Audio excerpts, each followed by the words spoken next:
The Trump administration is considering asking Congress for a new emergency spending for the Iran war. Hell no. Gaza made our mission unavoidable because we are witnessing mass killing, destruction of a population through the systematic dismantling of healthcare, hospitals, and even the killing of clinicians and first responders. Everyone who has a white coat is under threat in Gaza. Hello, my name is Stanley Heller. Welcome to the Struggle Video News. Today we talk about Israel's long game, the shameful treatment of Cuba, and we feature remarks at the Palestine Museum US in honor of Dr. Abu Safiya getting a Nobel Peace Prize nomination. So Israel and the US are at war with Iran, and Israel is also invading Lebanon with, of course, Trump administration silent approval. Some criticize all this on grounds that the administration is acting with no endgame, no clear plan, no long-term strategy. But that may be a mistake. They very well may have a strategy, one that's more reckless and nightmarish than most can believe. I'll go back to an article from over 40 years ago. It was published in 1982 in Kivunim, a magazine of the mainstream World Zionist Organization by one Oded Yinon. It was translated that year by the late esteemed Israel Shachak.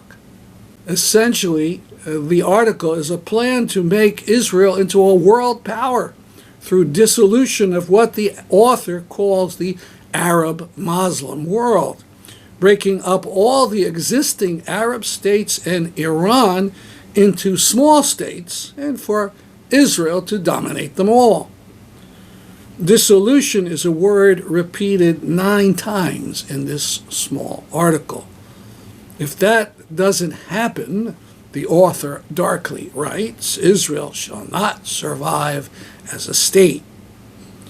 This point of view goes back to the earliest Zionists. Theodor Herzl, in his diaries, echoed the book of Genesis, writing that the future Jewish state could extend from the brook of Egypt to the great river, meaning the Euphrates. 4 decades later, as the idea of a Jewish state was being pondered by the UN, Rabbi Fishman, in his testimony to the UN, said virtually the same thing. In its conduct, Israel has pursued that goal wherever possible. In the early 80s, it tried to break little Lebanon apart into little statelets based on religion.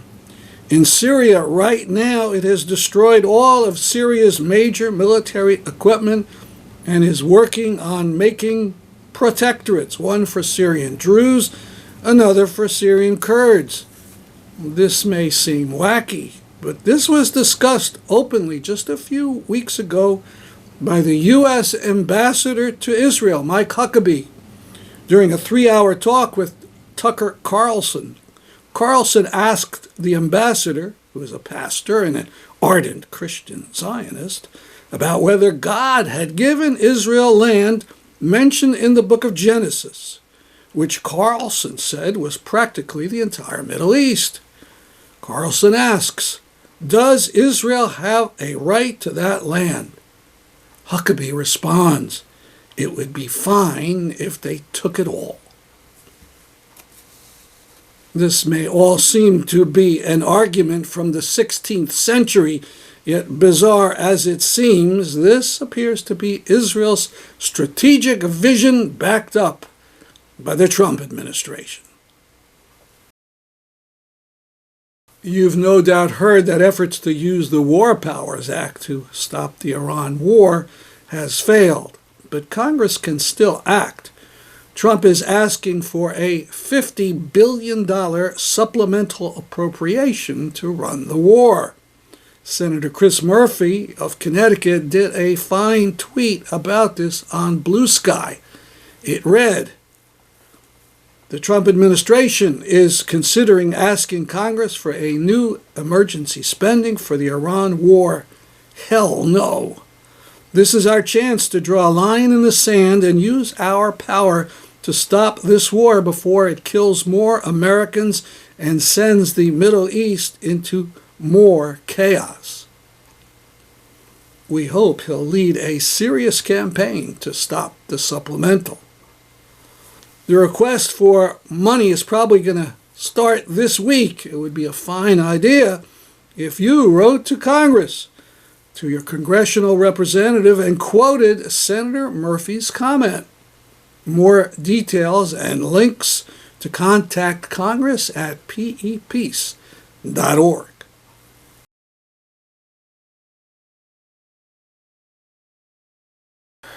This article was printed in the leftist exile news source, the Havana Times. It's really sad. On February 15th, the Melanio Hernandez sugar mill received the order to halt its machinery due to the fuel shortage. That mill in the province of Sancti Spiritus was the only one still grinding sugar cane in Cuba. Although the decision had not been officially announced, everything indicates it will be permanent, which in practice would end a sugar harvest in which the authorities had not placed much hopes. In a long decline, Cuba has gone full swing from the world's leading sugar producer to having to import sugar to meet the national demand. And this one, Matanzas, Cuba, no one asks anymore why the power went out. Blackouts are so common that the question is no longer asked. The article talks about an angry housewife who says electricity is so infrequent, rice can't be fully cooked on a stove. And of course, most of this is because of the ever-increasing sanctions on Cuba, especially the recent oil blockade. It's really an act of war against Cuba. But who speaks up against it? Angola and Algeria are both oil producers whom the Cuban government helped during their war times. Why are they silent? What about South Africa, whose freedom struggle was helped enormously by the victory of non-white Angolans over the supposedly white apartheid supermen with key Cuban help? Why the silence? Save the date, Friday, March 20th. On that date, Aly Wane will deliver the Shafer Lecture. He's calling it the crisis of mass dehumanization. It'll be done over Zoom. More information coming up at the site, peace.org. Promoting Enduring Peace has launched a new website, insulinforgaza.org, to concentrate on the terrible problem of a lack of insulin in Gaza caused by Israel. People there are using out-of-date insulin, and even that is disappearing. And it's not only insulin that's lacking. Even test strips can't be gotten. The site connects to a recent article on the site T1 International, run by diabetics and people concerned about the issue. The site is insulinforgaza.org, insulin number 4, gaza.org. We've talked many times over the years about trying to get rid of the gas-powered small equipment like leaf blowers. There's actually legislation that the Environment Committee in the state of Connecticut is dealing with right now. If passed, it would be a serious act that would help things and prevent the noxious odors and the greenhouse gases and the terrible sound. Check out the site, peace.org, for more information. The balance of the program will be a video shot at the Palestine Museum US on March 1st, where speakers congratulated Dr. Abu Safiya for being nominated for the Nobel Peace Prize and where they demanded his freedom from Israeli prisons. Now we're going to hear from our keynote speaker, Dr. Karameh Kuemmerle. Dr. Karameh is an assistant professor of neurology at the Harvard Medical School and a co-founder of Doctors Against Genocide. Last May, Dr. Karameh was arrested for speaking against genocide at a congressional hearing. Dr. Karameh.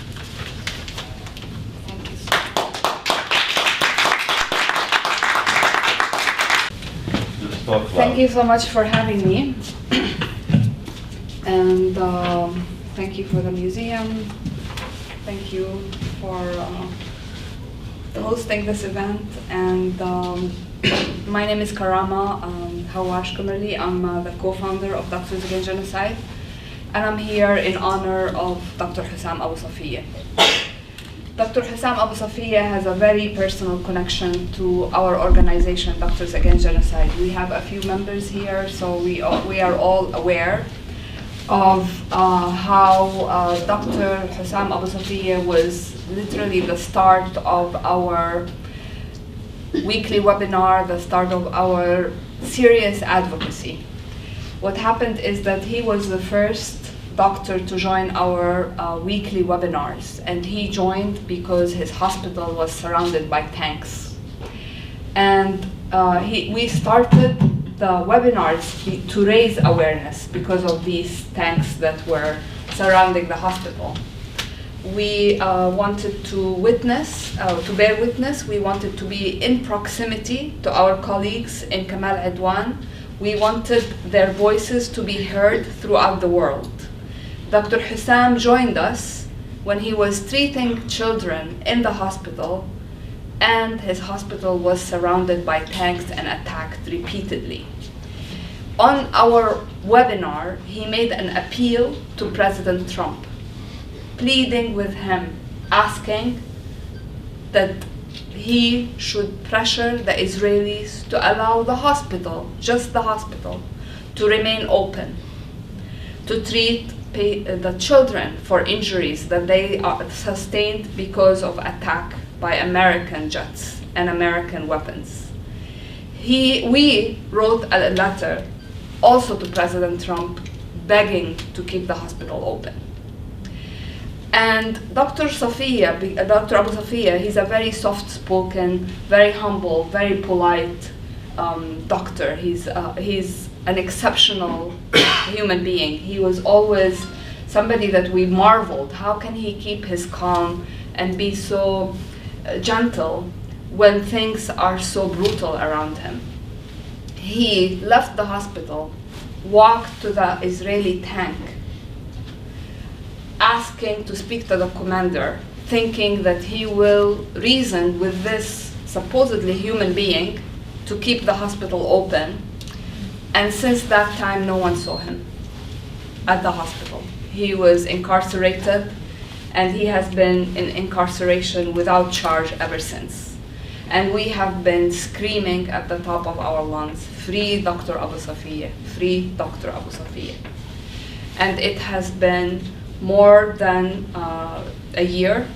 He was incarcerated on the 27th of December 2024.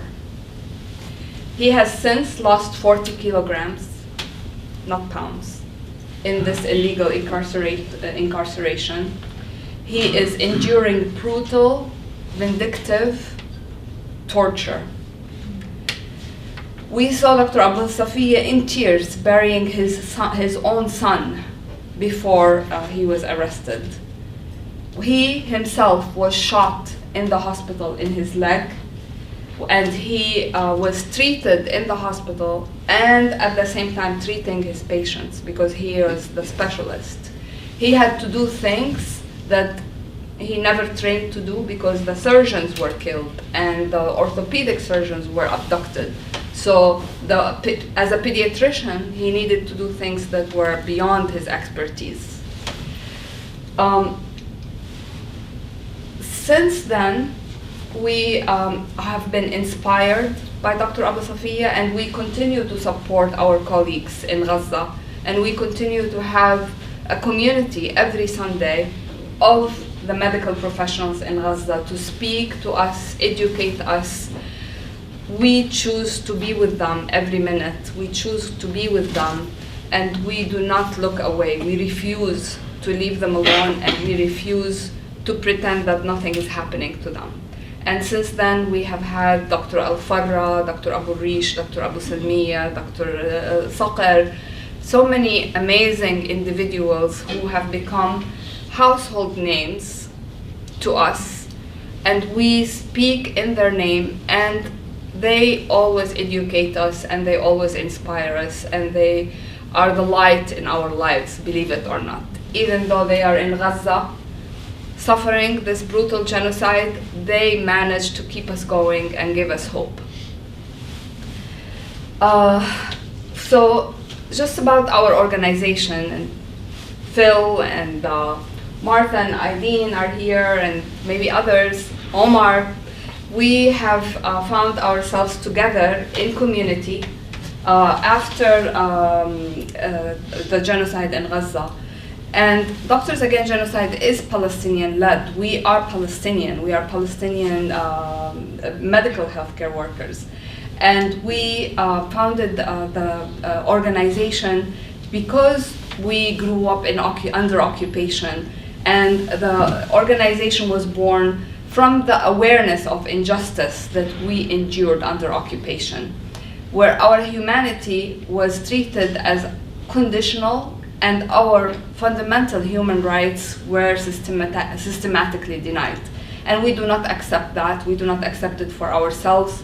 We do not accept it for others. We do not accept it for our people. So we had to do something.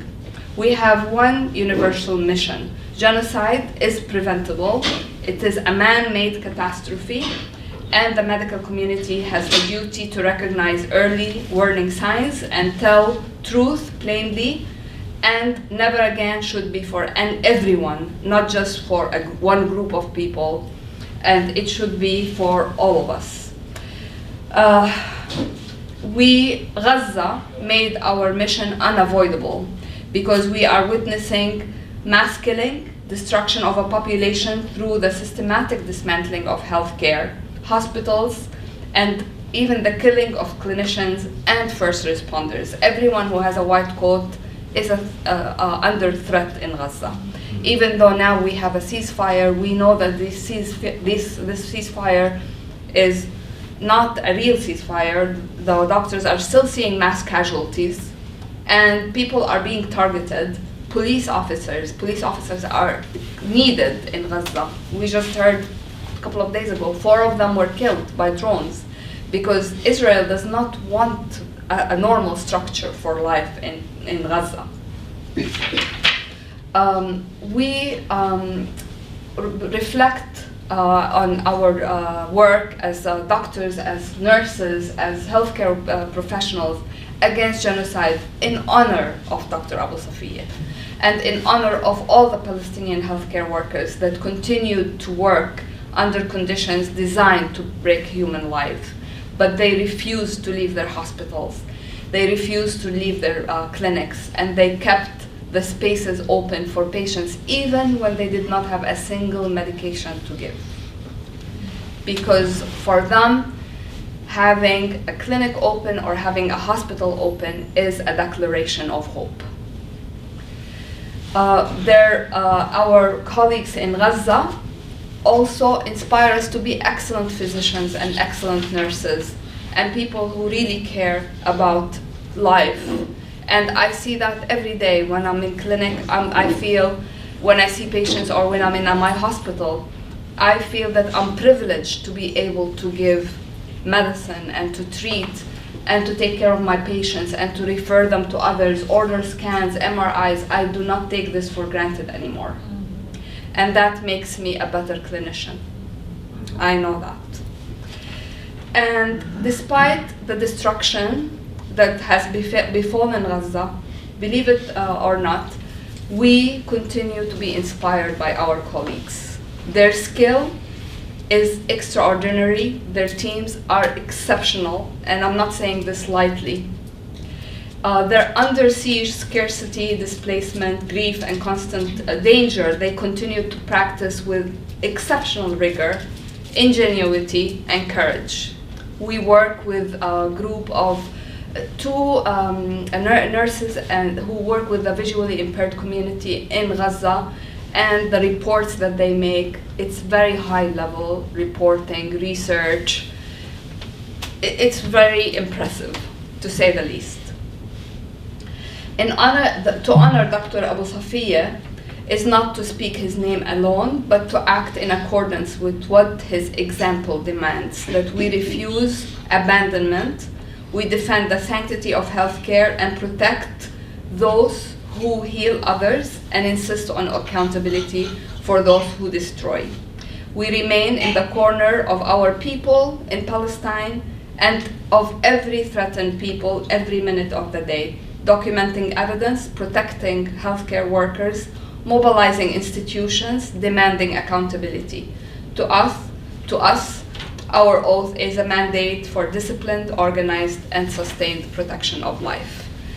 I would like to share with you some pictures. This is Dr. Abu Safiya walking to the tank, thinking that he will be speaking to a human being, not a monster, who has taken him, as you see, in that big tank, and we have not seen him yet since then. Thank you, Dr. Karameh, for your presentation and for your advocacy, along with all Doctor Against Genocide members. Now we move to our next, our speakers, our other speakers. Our first speaker, Rabbi Aly Wane, unfortunately cannot join us today. She sends her regrets, and we're sorry, gonna miss her, but she's not feeling well. Rabbi Stein mobilized her community in opposition to the escalating violence against Palestinians. Our next speaker, Dr. Phil Brewer. Dr. Brewer, one of the founding faculty in emergency medicine at Yale School of Medicine and Yale New Haven Hospital. Dr. Brewer is... Can you repeat his name? I'm sorry. Phil Brewer. Phil Brewer, okay, thank you. Yeah. Dr. Brewer is leader in healthcare workers for Palestine. He's led the weekly informational picket near Yale New Haven Hospital for over a year. So Dr. Phil, please come along.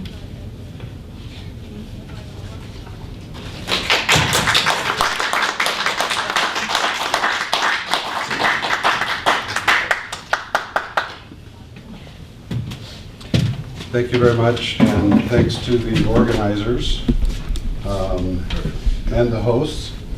I'm going to do sort of a two-part presentation.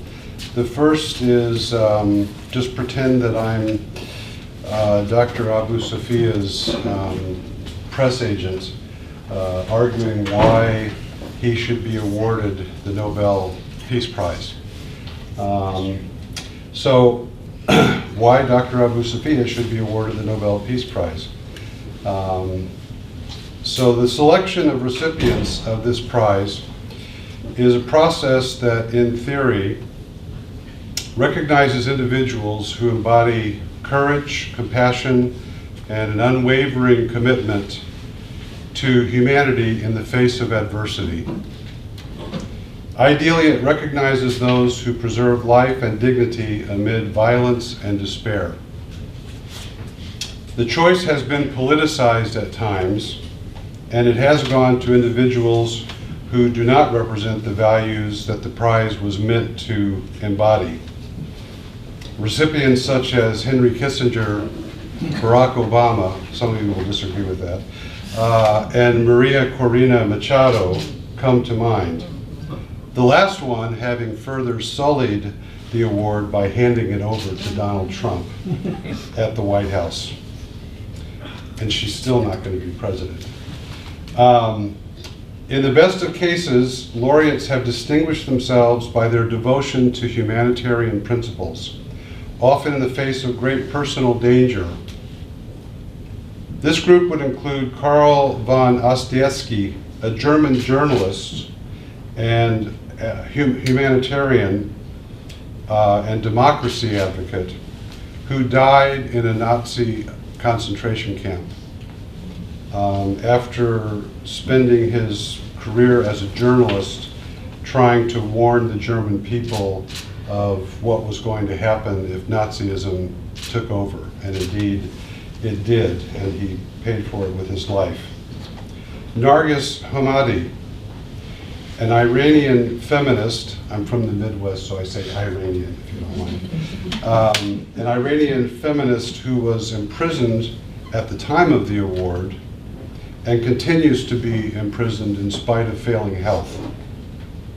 And Dr. Denis Mukwege, a Congolese gynecologist known for his work with victims of sexual violence, which of course has been rampant in all of these wars going on in the Congo and elsewhere. He narrowly survived an assassination attempt, and his bodyguard and driver was killed. So, personal danger. Dr. Hussam Abu Safiya stands as a powerful representative of this latter group. After the speaker's prepared remarks, there was some bad news received in a text. This is an update from Dr. Nidal Jbour. He just texted me. He wanted me to share that Dr. Hussam's son got in touch with him and told him that the situation of Dr. Hussam got much worse. His son got a call from his lawyer that he has been moved to a more brutal prison in the Nafha prison. He's held underground in isolation for the last 30 to 40 days. He does not know one day from night, and he does not even know that Ramadan is here, and his health is deteriorating much faster. So we're very sorry to hear that, and I think, we just have to keep pushing. That's our program for today. I'm Stanley Heller, The Struggle Video News.